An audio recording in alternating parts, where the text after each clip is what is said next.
এখন আমি দাঁড়িয়ে আছি কাপ্তাই লেকের একদম মধ্যে, একদম পুরোপুরি বাঁশের উপরে দাঁড়িয়ে আছি আমি। হ্যাঁ, ওয়াও! হ্যাঁ, জেটিতে উঠলাম। এই যে দেখেন, ওই পাটটা আমরা ফেলে এসেছি। এই যাওয়া যাবে আসলে। আহ, বাঁশের উপরে যাচ্ছি আমি, আবার একটু ভারী মানুষ তো, একটা জুতা অলরেডি পানিতে আবার ভিজে গেছে। মানে আজকের দিনে ট্যুরের মজাটাই শেষ, জুতা যদি ভিজে যায় তার মানে কিরকম মজা হয় বুঝতেই তো পারতেছেন। হুম।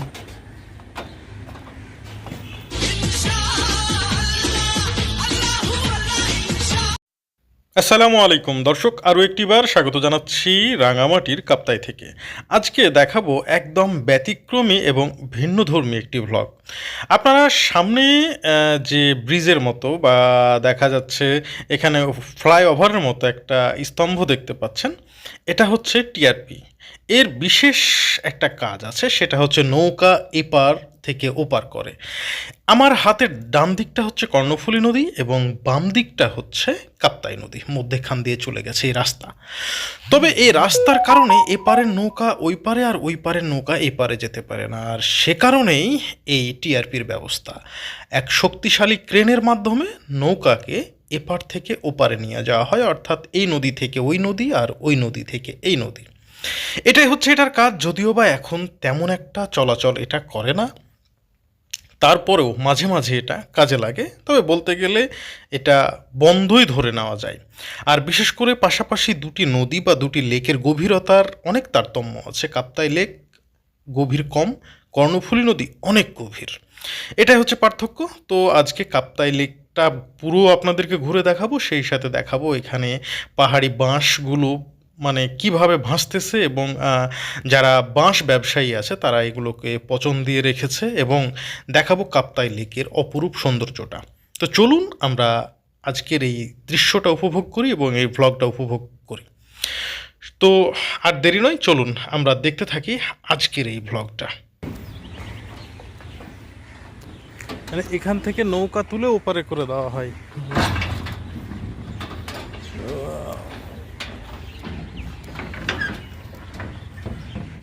হুম।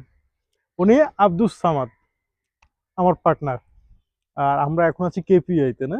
রাঙামাটি কাপ্তাইয়ের কেপিআই তে এমন একটা জায়গায় আছি আসলে। এই যে আপনারা দেখতে পাচ্ছেন,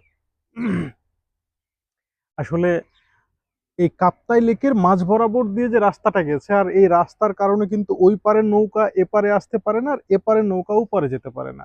তো তার জন্য এই কেপিআই এটা নির্মাণ করা হয়েছে। ক্রেন দিয়ে এখান থেকে নৌকা তুলে ওই পারে নিয়ে যাওয়া হয়, আবার ওই পার থেকে এপারে নিয়ে আসা হয়। যে দেখাই ও সাইডটা আপনাদেরকে,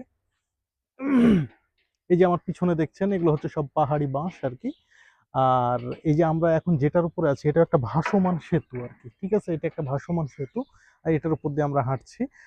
আর একটু সামনের দিকে এগিয়ে যায়, আপনাদেরকে পুরোপুরি ভাবে এই জিনিসটা দেখায়। আসলে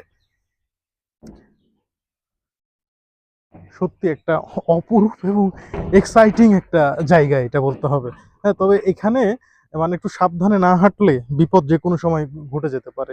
কারণ এখানে একটার সাথে একটা ছোট ছোট মানে কি বলবো, মানে প্ল্যাটুনের মতো জোড়া দিয়ে এই ব্রিজটা তৈরি করা হয়েছে। আহ,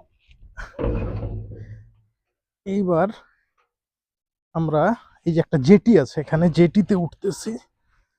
ওয়াও! হ্যাঁ, জেটিতে উঠলাম। এই যে দেখেন, ওই পাটটা আমরা ফেলে এসেছি এখানে। আর রাঙামাটির কাপ্তাই লেকের অপরূপ দৃশ্য, সত্যি অপরূপ দৃশ্য। এই দৃশ্যের মানে কি বলবো, এর কোনো তুলনা হবে না। এটা সত্যিই অপরূপ। এই যে দেখছেন বাঁশ, এগুলো পাহাড়ি বাঁশ। আর আরেকটা কথা বলি, এই বাঁশগুলো যখন এখান থেকে তোলা হয়, তোলার পরে কিন্তু এই বাঁশ থেকে প্রচুর ছোট ছোট মাছ পাওয়া যায়। রাস্তা দিয়ে যখন নিয়ে যাওয়া হয়, দেখা যাচ্ছে ট্রাক চলতে শুরু করেছে, যে ঝাঁকুনিতে ছোট ছোট মাছগুলো নিচে পড়তেছে। একটা অপরূপ দৃশ্য এখানে দেখা যায়।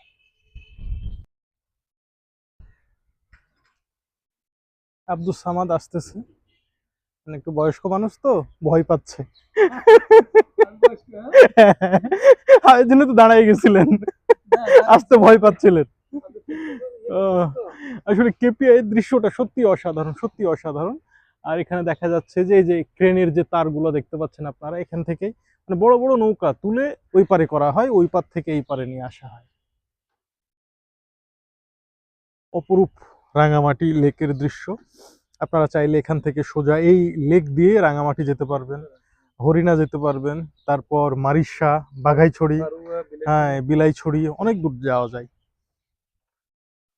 এই যে এনারা মাছ মারতেছে, এখানে মাছ মারতে সবাই ব্যস্ত। ও ভাই, মাছ কেমন পাওয়া গেল? মাছ পাওয়া গেল?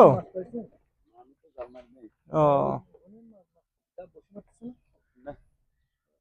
নামবো বাঁশের উপরে?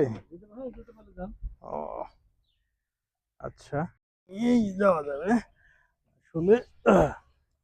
বাঁশের উপরে যাচ্ছি আমি, আবার একটু ভারী মানুষ তো। যাক, একটা জুতা অলরেডি পানিতে আবার ভিজে গেছে, মানে আজকের দিনে ট্যুরের মজাটাই শেষ। জুতা যদি ভিজে যায় তার মানে কিরকম মজা হয় বুঝতেই তো পারতেছেন। যাই হোক, তারপরে আমি কিন্তু সত্যি খুব এক্সাইটিং, এমন একটা দৃশ্য একদম মানে ভাসমান, বাঁশের উপরে আমি দাঁড়িয়ে আছি। এর থেকে মজা আর কি হতে পারে, তাই না? একদম কাপ্তাই লেকে বাঁশের উপরে।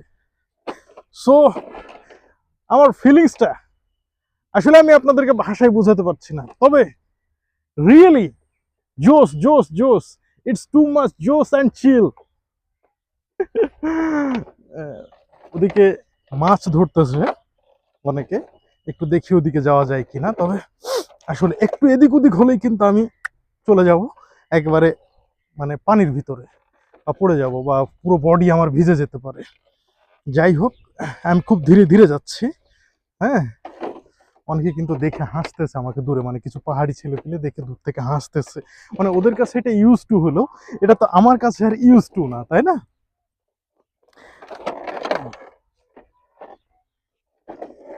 ওয়াও, এই যে দেখুন চারপাশের ভিউটা, সত্যি অসাম, সত্যি অসাম। এখন আমি দাঁড়িয়ে আছি কাপ্তাই লেকের একদম মধ্যে, একদম পুরোপুরি বাঁশের উপরে, বাঁশের উপরে দাঁড়িয়ে আছি আমি। হ্যাঁ, অনেকে আমরা বলি না একে অন্যকে কথায় কথায় বাঁশ দিই, মানে বাঁশ দেওয়া তো একটা বাঙালির কিন্তু একটা কি বলবো, গুরুচণ্ডালী একটা স্বভাব, গুরুচণ্ডালী দোষ বলবো না আমি। তো সেই বাঁশের উপরে এখন আমি ভেসে আছি।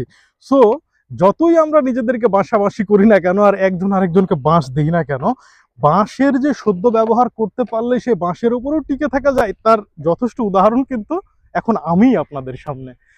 সো গাইস, আপনারা দেখছেন আমি কাপ্তাই লেক থেকে রীতিমতো বাঁশের উপরে কেপিআই জেড এর সামনে আছি।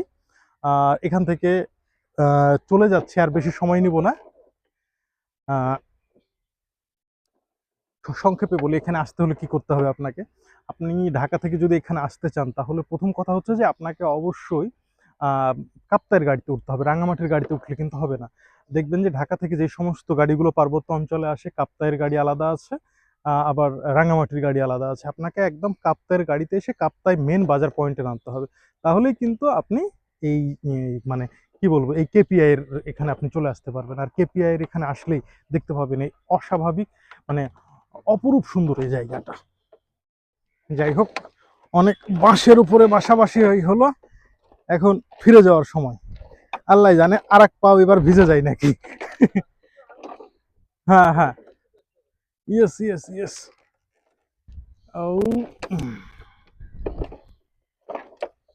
আসলে ক্যামেরাটা ব্যালেন্স করতে গিয়েই এমন হয়েছে। আপনি ক্যামেরাটা ধরেন এবার। হ্যাঁ, তাহলে আশা করতেছি এমনটা হয়তো বা। হ্যাঁ হ্যাঁ, ওকে ওকে ওকে, ডান অ্যান্ড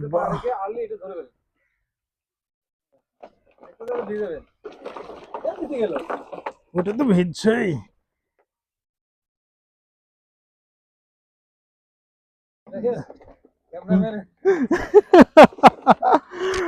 করেন নাই, হয় নাই, না দূর, এত কষ্ট করলাম কি জন্য? শেষ। এটা বসে চিবি না। ধরুন, ও মাই গড। ইনশাল্লাহ ইনশাল্লাহ। এই যে রাস্তা, উরি বাবারে। হ্যাঁ হ্যাঁ হ্যাঁ, তাই আঙ্কেলের বাসা না? ওয়াও, ও সেই সেই লাগতেছে, সেই আওয়াজ দিচ্ছে। এগুলোকে কি বলে যে ভাসতেছে? এগুলো প্ল্যাটুন না?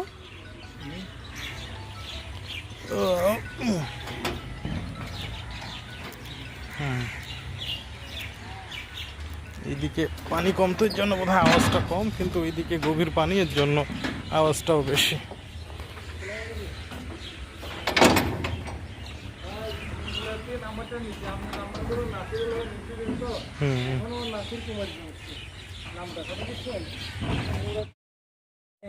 সুসংবাদটা শুনলাম, শুভকামনা রইল।